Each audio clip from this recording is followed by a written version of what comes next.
During a closed-door interview on June 27, former FBI official Peter Strzok downplayed his role in obtaining surveillance warrants to spy on former Trump campaign advisor Carter Page. The Daily Beast reported that Strzok, the former deputy chief of counterintelligence, claimed in the interview that he had no substantive input on drafting or securing Foreign Intelligence Surveillance Act (FISA) warrants used to spy on Page, an energy consultant who left the Trump team in September 2016. Strzok also denied providing evidence for the FISAs, the first of which was granted on October 21, 2016. A Republican in the June 27 interview confirmed that Strzok, who oversaw the Russian investigation, denied having a direct role in the FISA process. But the Republican was also incredulous at Strzok's suggestion that he had little to do with the spy warrants obtained against Page. A new report appears to justify the Republicans' skepticism.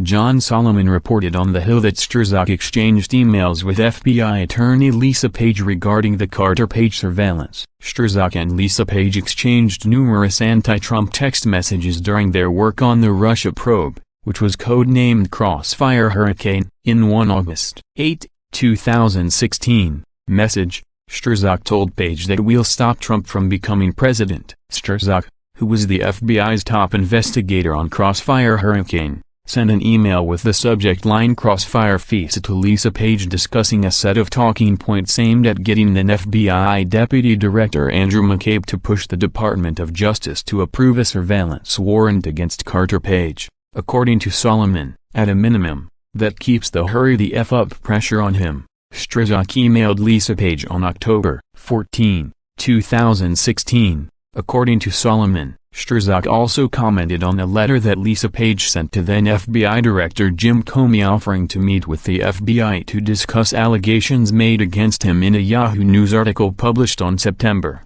23, 2016. At a minimum, the letter provides us a pretext to interview, Strzok wrote to Lisa Page, with whom he was having an affair, on September 26, 2016. The Yahoo News article claimed that U.S. government officials were looking into allegations that Page met secretly in Moscow in July 2016 with two sanctioned Kremlin insiders. It would later be learned that the article, written by Michael Isikoff, was based on information from Christopher Steele, the author of the dossier. The dossier claimed that Page was the Trump campaign's conduit to the Kremlin for the collusion conspiracy. Page has vehemently denied all of the allegations, and no evidence has emerged to support the Steele dossier's claims about him. The FBI and DOJ's spy warrants relied heavily on the Steele dossier, which remains largely unverified and uncorroborated, in order to persuade a federal judge to allow spying against Carter Page.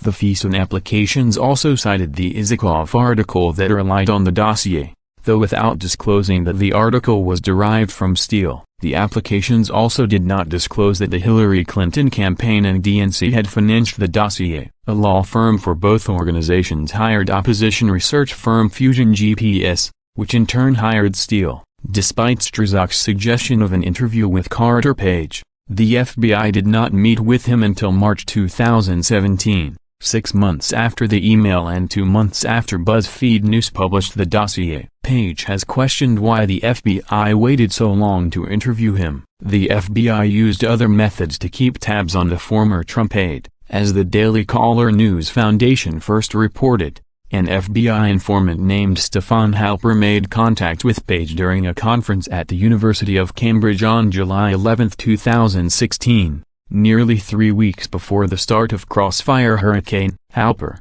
a veteran of 3 Republican presidential administrations, maintained contact with Page for over a year, until September 2017. That was the same month that the fourth and final FISA warrant against Carter Page expired. Halper met with 2 other Trump campaign advisors, Sam Clovis and George Papadopoulos. Halper paid Papadopoulos $3,000 in September 2016 to travel to London under the guise of writing a policy paper and Mediterranean energy issues. Papadopoulos has told associates that during dinner one night in London, Halper asked him about Russian efforts to steal Hillary Clinton emails. Strzok's attorney, Eitan Goldman, did not respond to an email seeking comment for this article.